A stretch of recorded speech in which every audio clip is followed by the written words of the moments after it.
Magandang gabi sa ating lahat.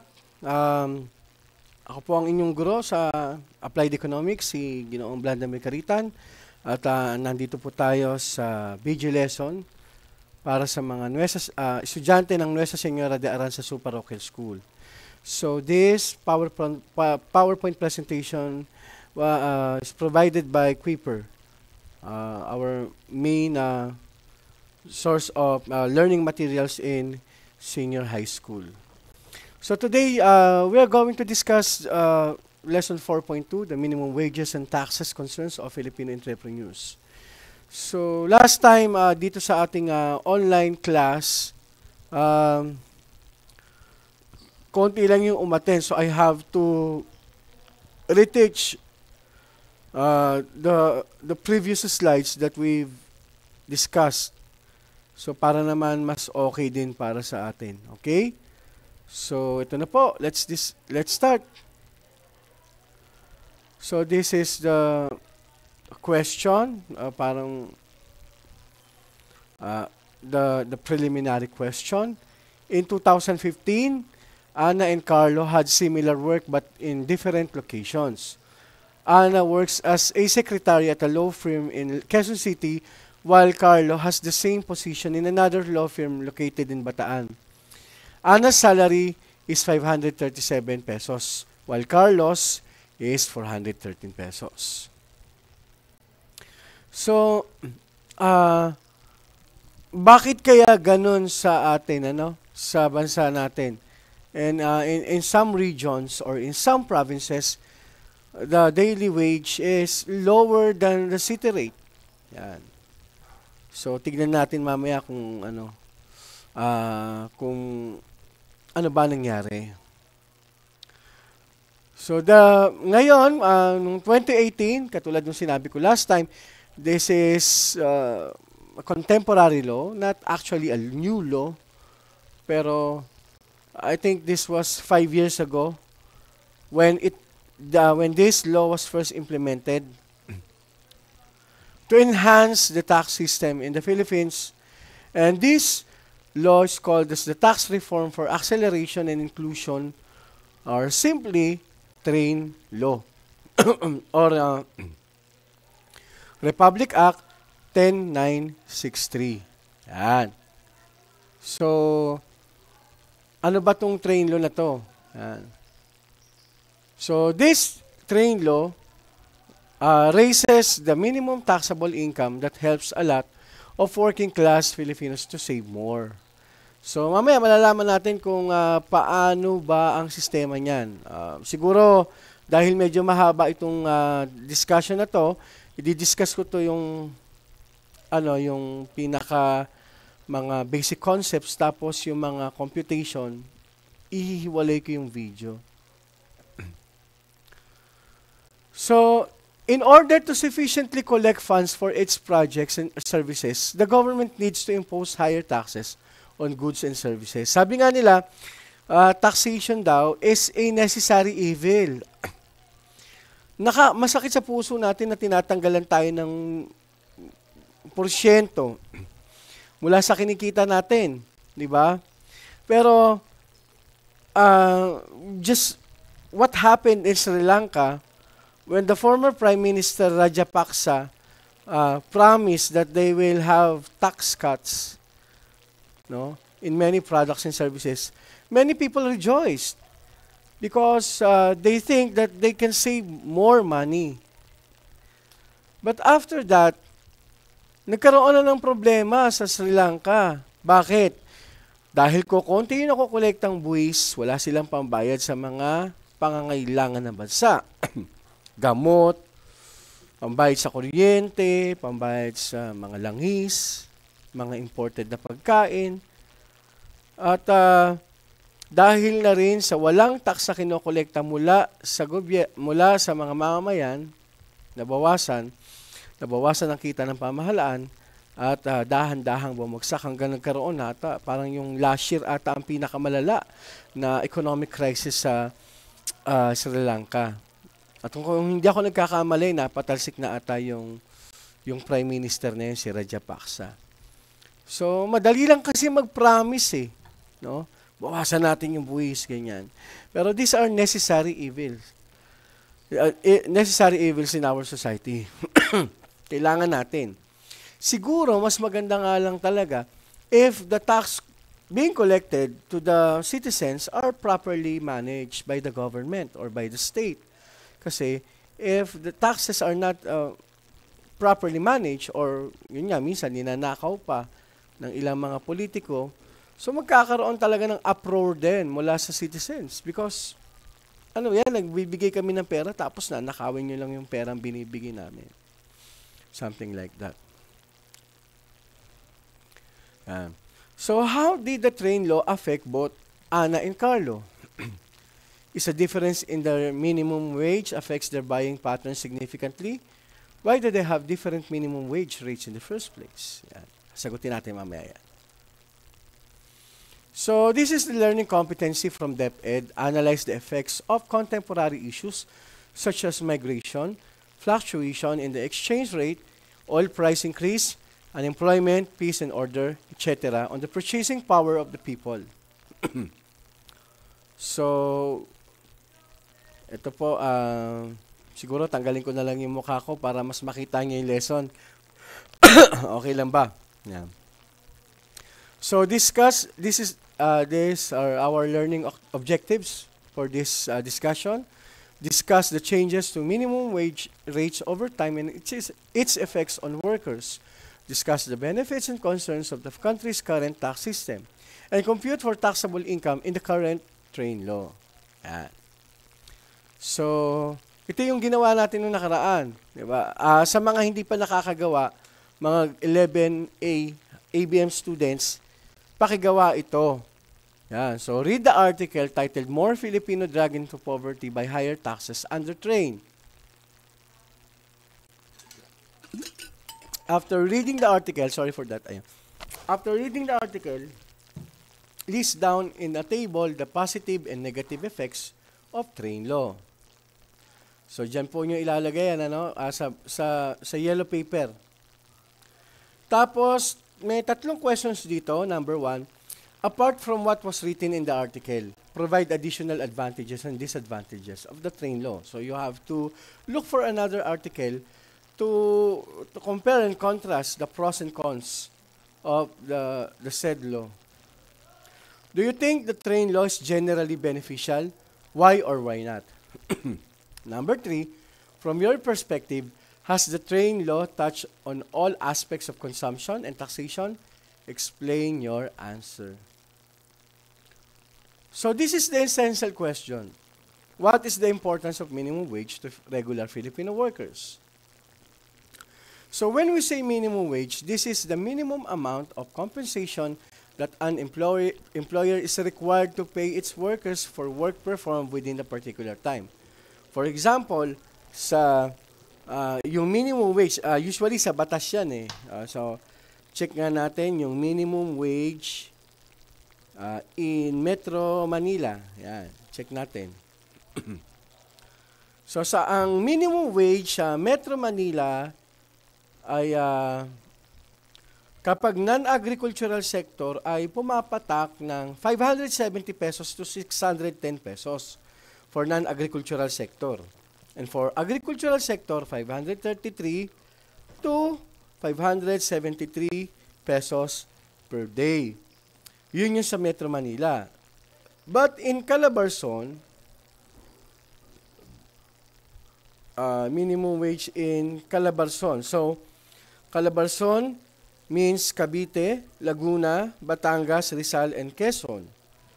So, you can see the difference. So, from non-agricultural, 385 to 520 pesos. For non-agricultural yon per day. Tapos, sa mga agricultural sectors naman, 385 to 479 pesos. Yan. Pag less than 10 lang ang kanilang manggagawa ng isang kumpanya, 385 pesos. So, basically, ang ating ang daily rate sa Calabarzon ay pag retail 385 pesos. So you can see the big difference living in Metro Manila and living in Calabarzon, such as in Rizal province. So minimum wages are intended to protect employees from unreasonably small wages. Yan. So paano kung wala tayong minimum wage? Baka naman yung isang 200 pesos lang nagpinapasahod niya sa isang araw. Which is nakakalungkot yun because it will not, of course, it does not guarantee na maging maayos ang pamumuhay ng pamilyang umaasa sa sweldo na yon. So the minimum salaries can be fixed by a law through a regulation of a responsible body, by a wage commission, by a salary committee, by an industrial or labor court, or by a tribunal. So sa atin ata meron tayong regulatory board, pero tignan natin ha. So yung history ng ano ba yung kasaysayan daw ng minimum wage sa Pilipinas. So meron daw tayong tinatawag na Letter of Instructions number 174, series of 1974, na nakalagay sa Presidential Decree number 390. Yan.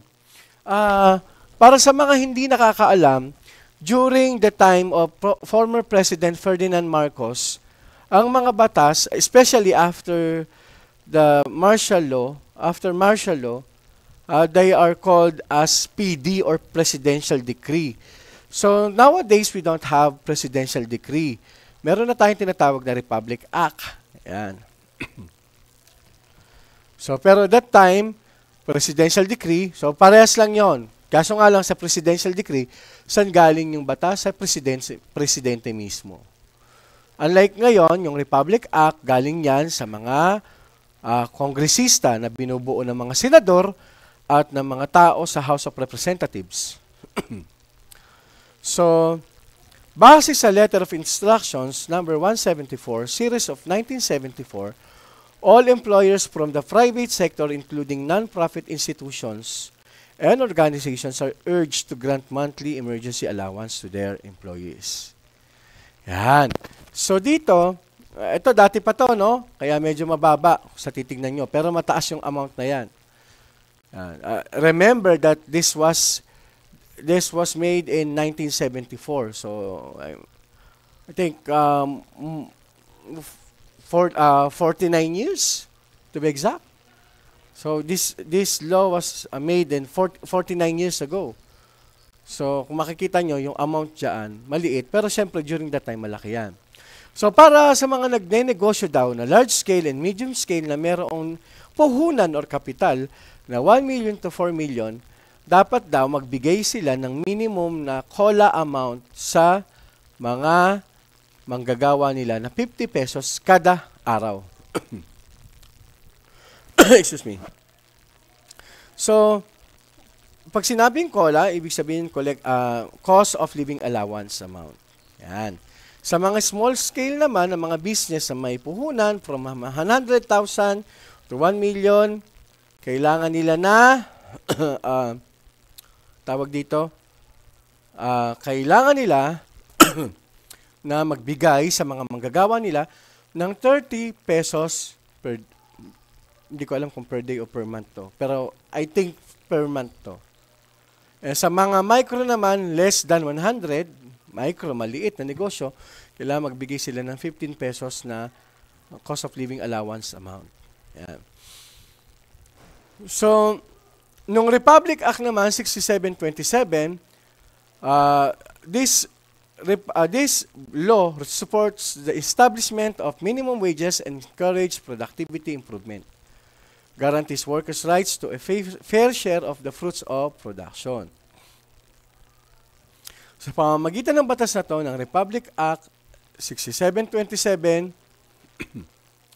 nabuo ang the National Wages and Productivity Commissions, or NWPC, and the Tripartite Regional Wages and Productivity Boards. Yan po. So, sa National Wages and Productivity Commissions, This commission advised the President and Congress on salaries, profits, and growth. So, sinabi ko na rin ito noong nakaraan. When we say commission, this is part of an institution, but it works independently. Nakuha nyo? So, parang sa gobyerno natin, katulad yan, may mga tinatawag tayo na Commission on Elections. Yan. Ibig sabihin, kunyari sa Commission on Elections, Commission on Human Rights, Commission on Audit, bahagi sila ng gobyerno, pero hindi yan pwedeng pakialaman ng mga politiko, kahit sinong politiko na nakaupo. Lalo na yung mga nakaupo sa Malacanang. So, ibig sabihin, they are an independent body. Nakuha nyo? So, sa tripartite regional wages and productivity boards, decide by province and sector the minimum wage rates applicable to the country. Ano ba yung mga criteria for minimum wage fixing? So, paano daw ba, dapat daw, hindi naman pwede tayo magsabi na, 1,000 pesos na, bigyan na natin sa mga manggagawa. Nakuha nyo?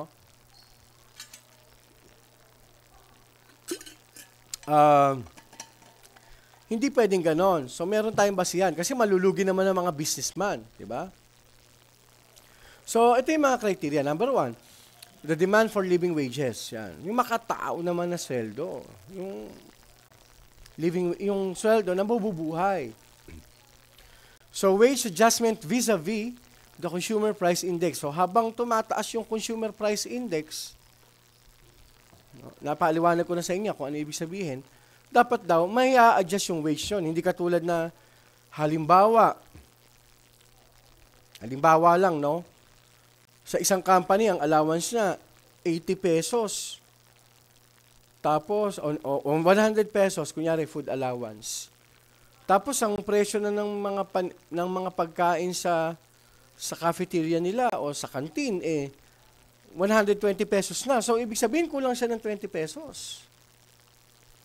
So, kailangan, pagdating sa ganon, may adjust na yung kanyang, kasi hindi makakasabay yung kanyang, yung kanyang kinikita or yung allowance niya doon sa mismong gastusin na sa loob ng kanilang kumpanya. The cost of living changes or increases therein. Yeah. So, kapag may pagbabago, yun, katulad ng sinabi ko kanina, yan, the needs of workers and their families. Yan. So, siguro sa isang mga collective na mga lugar ito, no? Ibig sabihin sa mga minahan, yan.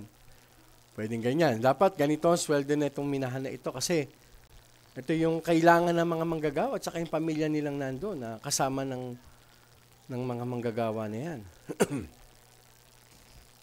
Improvements in standard of living.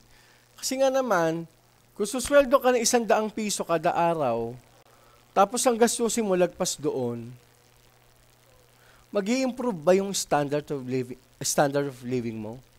Magtitipid ka, syempre. So, lagi mo na lang bibilin, sardinas, pansit canton, itlog, kangkong, tuyo. Yan lang yung mga mabibili mo sa 100 pesos pababa. No? Kung gawin nating 300 pesos, siyempre, magsi-shift na. So, kung babalikan natin yung mga dati ng inferior goods at saka normal goods, ibig sabihin, kapag mas malaki na yung kinikita mo, mas bibili ka na ng mga bagay na hindi mo nabibili dati.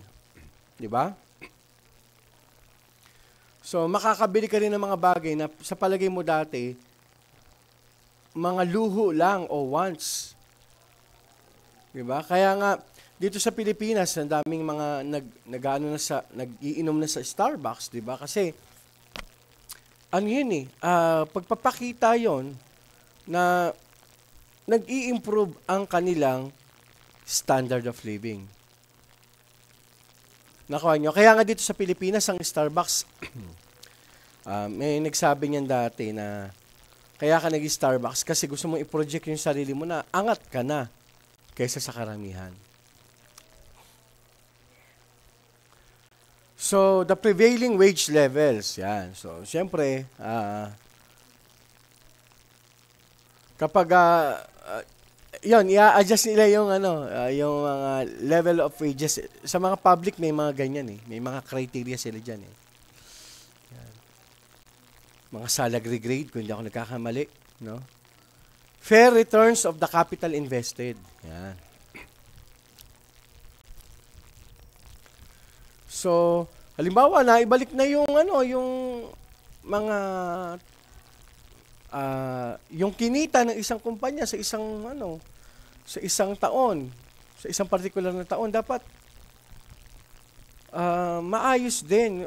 Kumbaga, kung mataas naman yung produksyon, malakas ang demand, dapat syempre yung sweldo din ng mga manggagawa na nagtatrabaho doon, dapat at least tumaas din. Effects on employment generation and family income. Yan. The equitable distribution of income and wealth. Yan. So, syempre, mapapansin natin yan, may mga ibang mga negosyante na sobrang yaman, samantalang yung mga manggagawa nila, sobrang hirap. Kasi dito sa Pilipinas hanggang nahahanapan yung mga batas ng loophole, gagawin talaga ng ibang businessman yan. And that's normal. It may be legal, but it may be morally questionable, but it's legal. Nakuha nyo?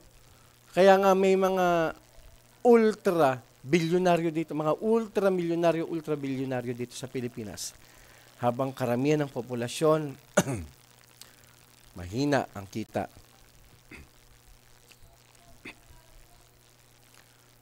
So, merong dalawang levels. So, sa Tier 1 at saka Tier 2, the minimum wage rate is determined by the following factors.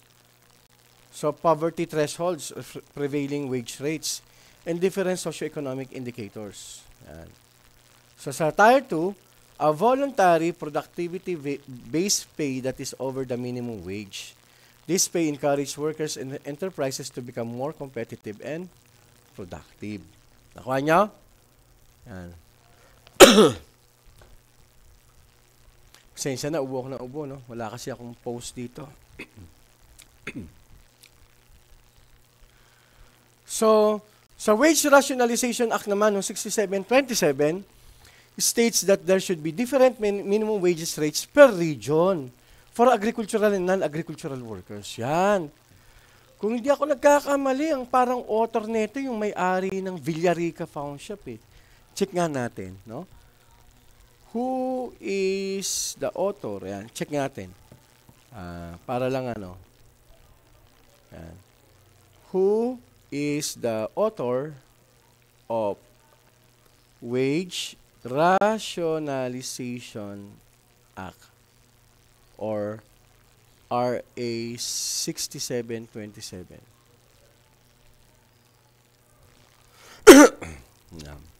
Tingnan natin.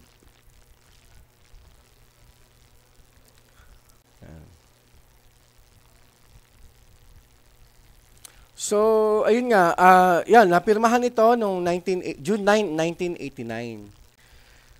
Pero nung nahanap ko talaga dati, kung hindi ako nagkakamali, no, please correct me if I'm wrong. Ang parang isang kongresista sa Bulacan ang main author nito, Villarica ang apelyido.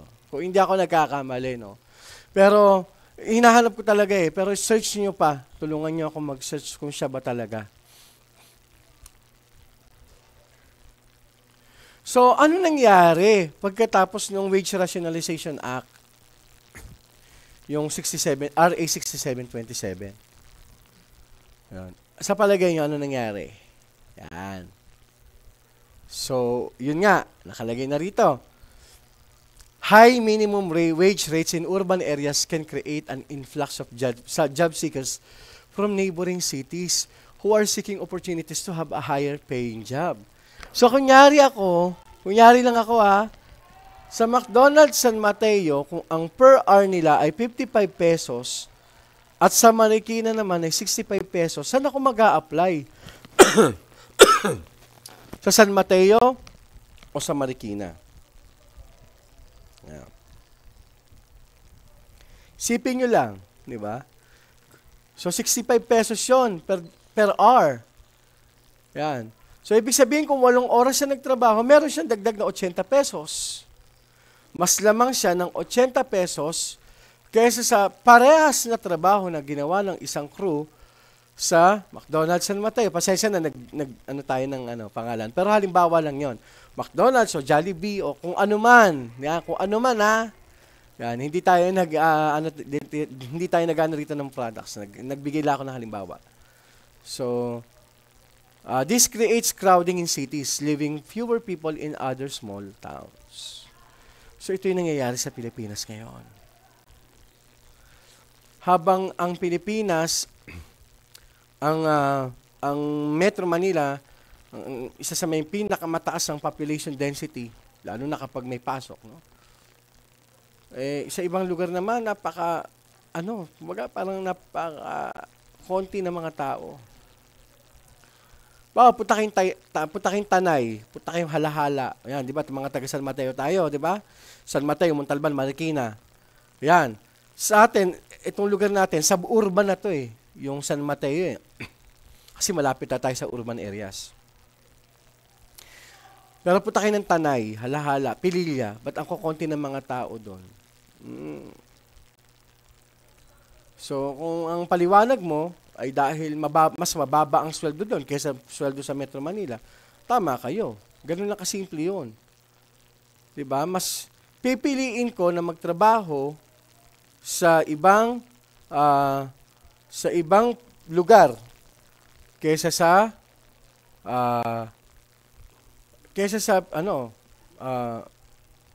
mga probinsya. Sa San Mateo nga, parang since suburban tayo, pero probinsya pa rin tayo. Kaya bahagi pa rin tayo ng provincial rate. Dapat nga, siguro ang pinakamaganda na nga lang solusyon dyan, maging city tayo Maging isang component city tayo. Yan. A higher minimum wage rate attracts not only job seekers but also business owners. Yun. Big business would rather be located in a big city where many people are working and earning than be in regional municipalities. Ganyan, katulad ng sinasabi ko sa inyo, ganyan na nangyayari sa atin ngayon. Nakakalungkot lang. Kasi nga, pag pumunta talaga kayo sa mga lugar, napakalapit lang naman ng Tanay, ng Pililla, ng Halahala, napakalapit lang yan sa atin. Mas napakalapit lang naman yan. Ilang oras lang ang biyahe niyan, 2-3 oras lang. Diba? Kung sa palagay ninyo, halimbawa kung parehas lang din yung sweldo, hindi na sila aalis doon, pati yung mga businesses, hindi na rin aalis sa lugar na yon. Diba? At uunlad ang bayan. Habang ang mga lugar sa Metro Manila, bilyong piso ang kinikita kada taon, yung iba nag-i-struggle.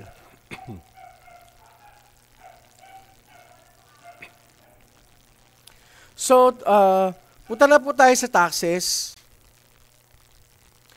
So, pagbubuwis, taxation. Taxes are compulsory charges by the government to fund its different operations. These are levied on individuals, companies, and the goods people consume. Yan. Ganun na kasimple.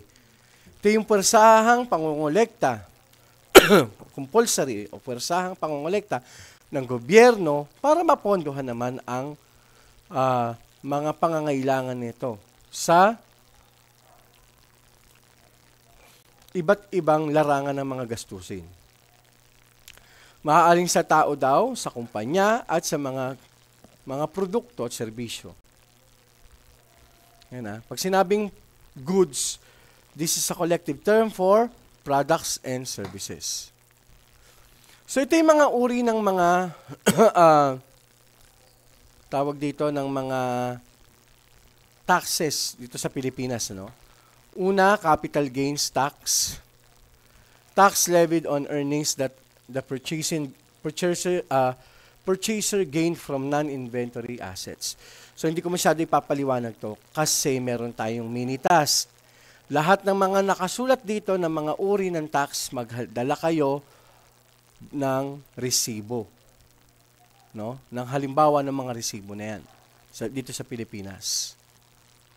Yan. So mas mahalaga, mas personal, I mean, kung meron sa inyo, sa bahay nyo, mas maganda. Nakuha nyo? Yan. So, earned on the sale, swap, or other disposal of the Philippine-based capital assets. Yan. So ano ba yung mga siguro kasama dito yung mga government-owned and controlled organizations. Yan. So yung mga company katulad ng mga may kinalaman sa tubig, yan. Sa mga utilities, tapos yan.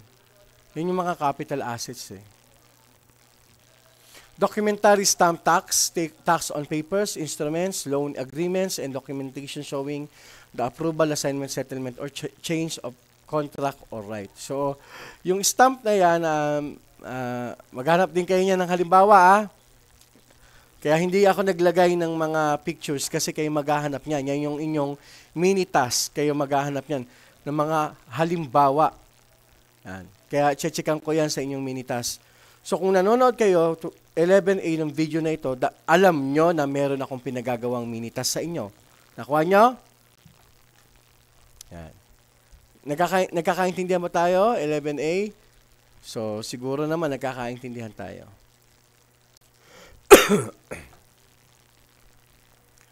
Donor's tax. Tax on a donation or gift and it's imposed on a free transfer of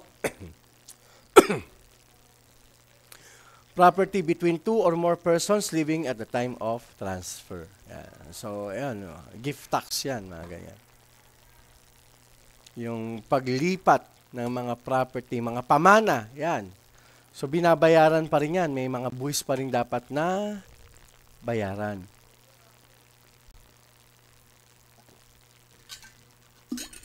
Ayun. So, estate tax, tax on the right of a deceased person to transfer their estate at the time of death to their rightful heirs and recipients. Yan. So, kapag may pinamana sa iyo na mga lupain, ito, estate, no? Lupain, yan. So, tax on the right of the deceased to transfer their estate, yan. Tax on personal, ito naman yung income tax, tax on personal income. So, kung magpapasa kayo nito, takpan ninyo yung pangalan. Nakuha nyo? Takpan nyo yung pangalan para anonymous. Nakuha nyo? Tatakpan nyo ang pangalan. Usually levied to employees and entities and is based on respective profit and income. Yan. Takpan nyo yung pangalan niya, takpan nyo yung pangalan ng company na nagpapasweldo doon. Yan, parang percentage tax, so corporate tax levied on individuals or companies selling or leasing goods, properties or services in the context of a transaction whose total annual profits or receipts are not more than 550,000 and not subject to VAT. So parang VAT ito, pero hindi ito VAT. Yan. So may percentage tax. So usually 10% ito, yung percentage tax, usually 10%. Unlike sa value-added tax na dito sa Pilipinas na kasi may tinatawag na RVAT na, no, nung revitalized value-added tax. 12%. Teka nga, search natin, baka mamaya mali akong ibig sabihin ng RVAT, no? RVAT. RVAT meaning. Ayun, sorry. Sabi ko na nga eh. Mali ako. Reform value-added tax. Sorry. No? My bad. Hindi ko tinignan. Nakalimutan ko na. So, reform value-added tax. So, kapag hindi kasama daw dyan, hindi subject to VAT, kailangan magbayad ng percentage tax. Value-added tax, these are the sales tax levied on the consumption of the sales of goods, services, properties, and imported goods. Yan. So, automatic yan, 12%. So, kung kunyari, kung may 100 pesos ka, na binili mo yung, kunyari, kumain ka. Kunyari, kumain ka ng worth 180 pesos na ramen sa Ramen Kuroda. Yan. So, 185 pesos. So, pagpalagay na natin. So, kukunin mo yung yan, 185 times 0.12. So, madadagdagan nyo ng 22 pesos yung 185 pesos na yon. So, 185 plus 22 pesos is equals to ilan? Magiging 207. Kung tama ba? Nag-mental math lang ako eh. So, 108. Teka nga. Search natin. 185 plus 22. Yan, 207. Magiging 207 pesos na yung babayaran mo. Yan. So, ganun din sa mga sa lahat, no? Sa lahat ng mga products and services na binibili mo. Halimbawa sa department store o kaya sa supermarket, yan. So, makikita nyo sa resibo nyo, yan, magpakita kayo ng resibo na nagpapakita ng mga value-added tax. Kuha nyo? So, compensation withholding tax, tax withheld by persons earning taxes solely from compensation. So, hindi ata sweldo to. So, pag compensation, ano ba to? Ano ba yung mga iba't ibang compensation? So, ayan, mga halimbawa. Ano ba yung mga halimbawa?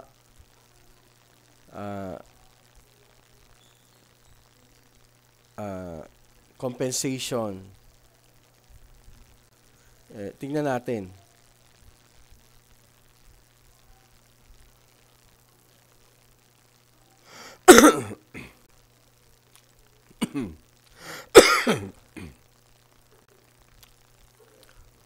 Yan. So,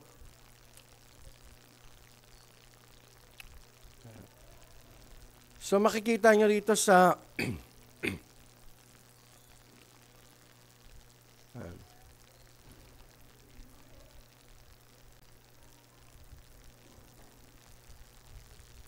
walang nakalagay na halimbawa eh.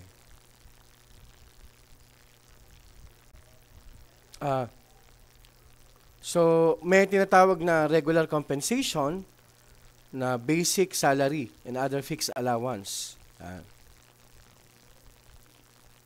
So, yun yung unang compensation. Supplementary compensation, this includes commission. Ayan, mga commission pala. So, ito sa mga nagbebenta to, yung mga telemarketer, no? Overtime pay, fees, profit sharing, monetized vacation leave in excess of 10 days, sick leave pay. Yan. Taxable 13th month pay and other benefits and other remuneration received within the employer-employer relationship. Employer-employer relationship. Yan. So, yun yung mga halimbawa ng mga compensation. So, next. Expanded withholding tax, a type of tax prescribed on certain income payments and is creditable against the pay's income tax. Yan. So, iba pa to sa income tax ng isang individual. So, meron pa tinatawag na final withholding tax, a type of withholding tax that is considered as the full and final payment of the income tax due of the payee. So, ito na pala yung pinaka, no?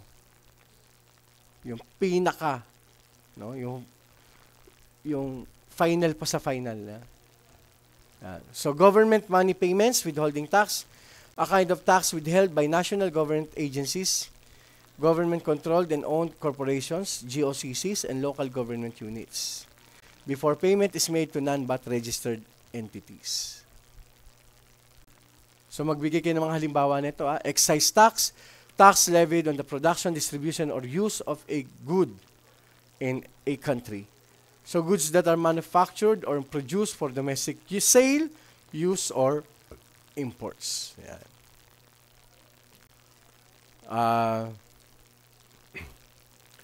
So, balik tayo sa train law. This is the yung Comprehensive Tax Reform Program, Republic Act 10963, or the Tax Reform for Acceleration and Inclusion Law. So, revision towards a faster, fairer, and more effective taxation system. seeks to increase revenues to support the government's program and finance investments. So the government aims to create a more conducive learning environment that will implement the ideal teacher-to-student ratio. So, isa daw sa mga benefits ng train law ay yung education sector. So, in the next 5 years daw, taxes can fund 629 kung hindi mananakaw, ha? Kung hindi misappropriate, no? Hindi kung magagamit sa mabuti lahat ng pera na nakolekta, it can, these taxes collected can fund 629,120 public school classrooms or 2,685,101 public school teachers. Yan. Pero ito, maiba lang tayo ng konti, no? Isa sa mga nakakalungkot na irony at dilemma dito sa bansa natin, maiba lang tayo ng konti. Ang dami-daming kulang na mga public school classrooms, pati mga public school teachers. Pero ang dami-dami ring eskwelahan ang nagsasara, ang daming eskwelahan na napakaluwag para sa mga estudyante. Bakit hindi na lang kaya pondohan din ng, ito para sa akin lang naman, no? Kung may manonood dito sa video na ito na taga-gobyerno, no? Bakit hindi pondohan na lang yung mga teachers na nasa private sectors? Yung sweldo talaga, hindi yung subsidy lang na 1,800 kada buwan. Yung as in sweldo talaga na may sinusunod base sa teachers standard ng DepEd. Bakit hindi na lang ganon? 'Di ba? Kaysa naman pagawa ng eskwelahan, pwede naman ganon, 'di ba? Maraming eskwelahan nagsasara. Ito sa San Mateo may nagsara na nga eh. 'Di ba? Paano kung pwede naman sanang pondohan pala 'yon? Pasweldohin mga teachers, ilibre yung mga bata. 'Di ba mas maganda? Hindi yung aasa lang tayo sa mercy ng ilang mga politiko na nagpapagawa ng paaralan, no? Ginagamit nila yan as their own political for their for their own political agenda eh. Yeah. Siguro kung iba talaga, no, yung mga ibang may mga ibang mayor or mga ibang mga congressman ganyan o kung senador man o nagpapatayo ng school na talagang willing silang tulungan yung paaralan na yun, that's good. Pero if you're going to use that for political purposes, kaya napopolitika ang pagpapatayo ng mga eskwelahan. Engrave pa yung mga pangalan nila dyan para matandaan sila. Di ba? Bakit hindi na lang ganun? Pasweldohin yung mga teachers. Siyempre, yung mga teachers na nasa private, dapat kung i-align sila sa mga public school teachers, dapat, ano sila? Tawag dito, dapat, pasado rin sila ng board. Sumusunod sila sa standards ng DepEd. Kung gano'n lang ang solusyon, okay na okay. Walang problema.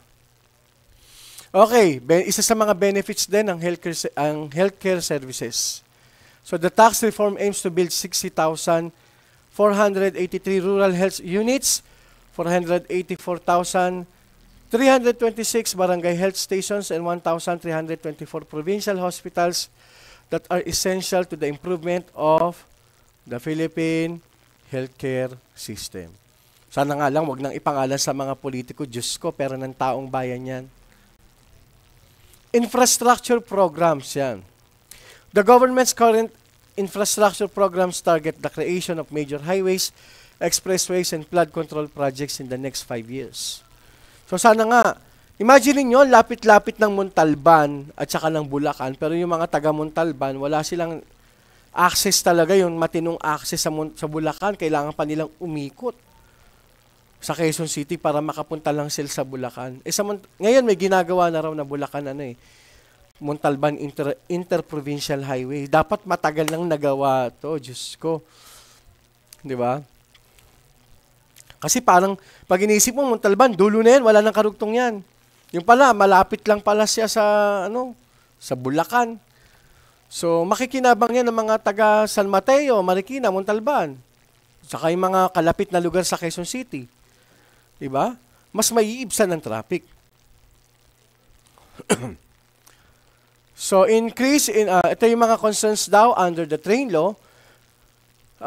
Tataas daw yung fuel prices. So, transportation and logistics businesses may suffer from high fuel prices. This increased cost will pass on to consumers. Yun yun, kawawa talagang consumers eh. Kasi ang mga businessmen, pinapasa lang nila yung mga gastusin nila. No? Pinapasa nila yung gastusin nila, yung mga nagastos nila sa mga consumers. Siyempre, para kumita rin sila. Yeah. So, increased cost in labor transition. So, the shock experienced by some businesses will direct workers from working in the industries to agriculture. Work transitions and linking may require additional infrastructure and other training programs. So,